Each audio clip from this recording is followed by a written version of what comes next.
this video, we are going to break down my seminar presentation on the analysis of language style in Metro TV New Broadcast. Let's get started. First, the title, An Analysis of Language Style in Metro TV New Broadcast. This is my work by Imelda Putri Halawa. The background is crucial.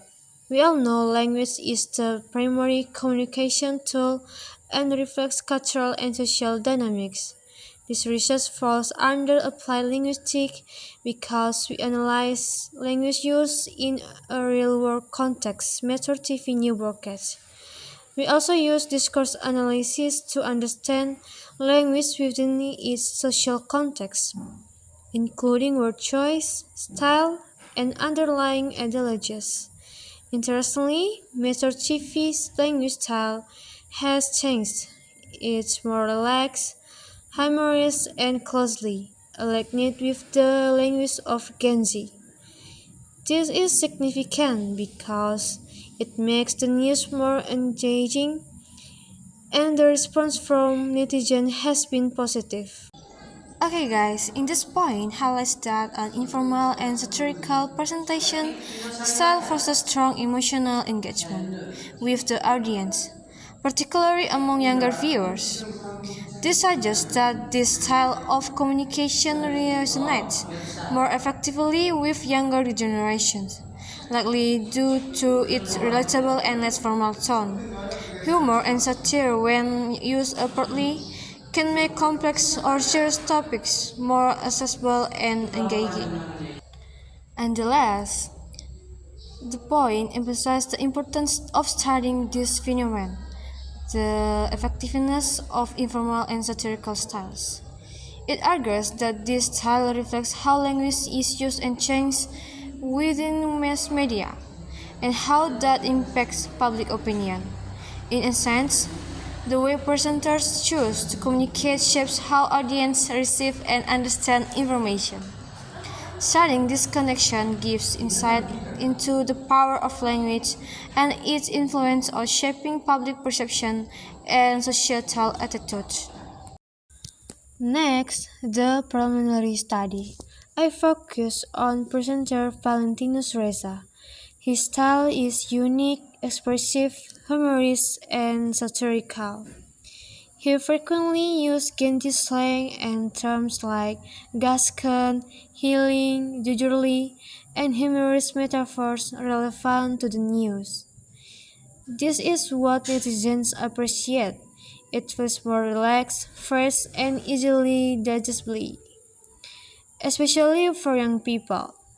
Although this style deviates from formal news broadcasting norms, positive comments indicate its effectiveness in capturing the attention of digital audience. And from the preliminary study, three research questions emerge. First, what language styles are commonly used by current Metro TV newscaster? The second, how does their style differ from previous generation of newscaster? The third, what is the impact of using informal or contemporary language styles on news delivery at Metro TV?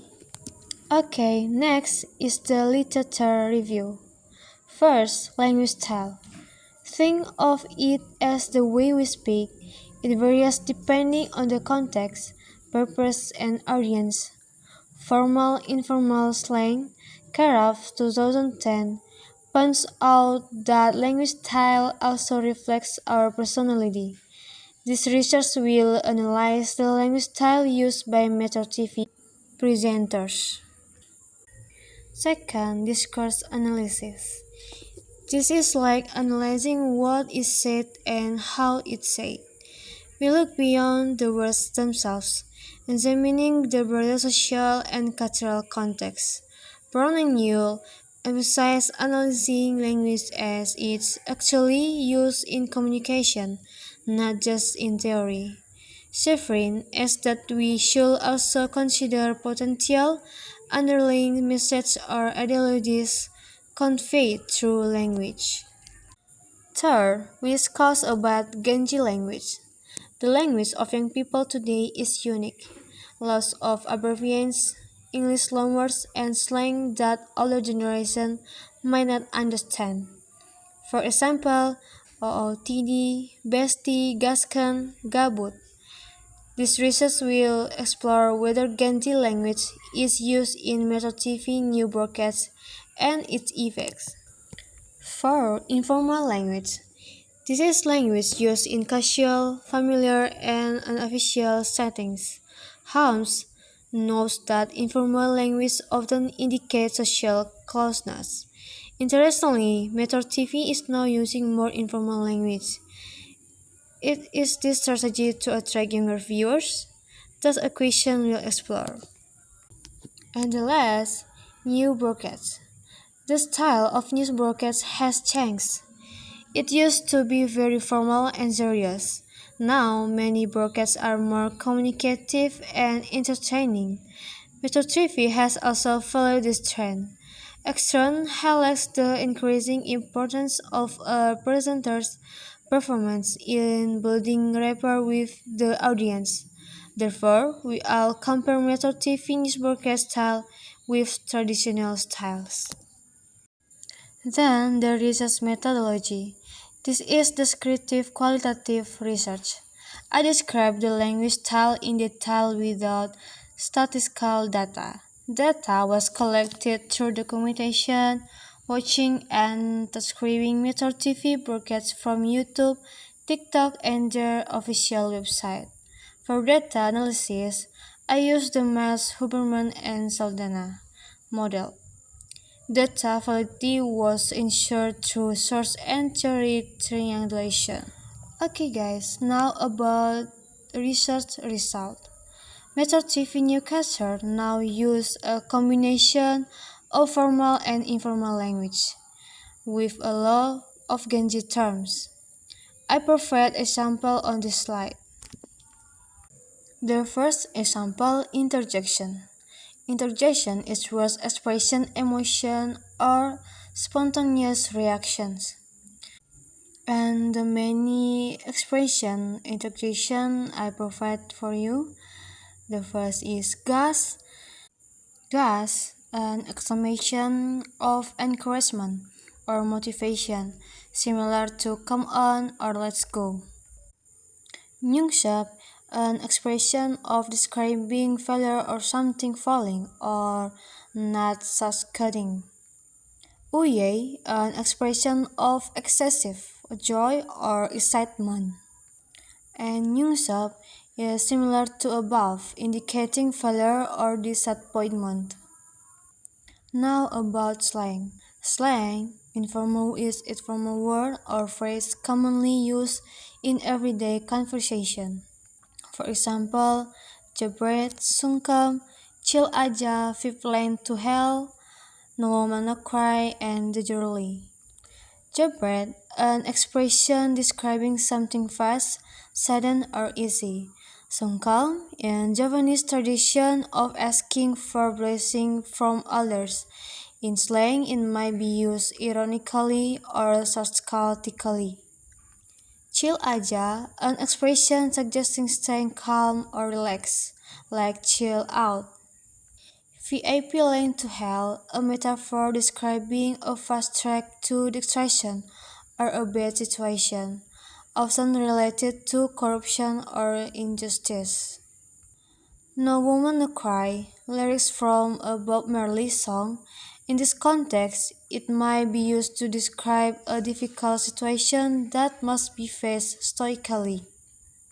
And the last, jujurly, an informal form of jujur or honest, indicating honest or frankness. Now about satire. Satire is the statement that satirizes or mocks something, usually to criticize existing behavior or system. For example, Pertamina qualifies for the Champions League or corruption. A satirical comment on corruption in Pertamina, Indonesian state-owned oil and gas company, comparing it to a top football club, implying a high level of corruption. The phrase is True that officials are better at robbing than us, it means a sarcastic questioning the ability of officials to commit corruption compared to ordinary citizens. And the phrase, do we want to work according to their passion, but in the end they end up depressed.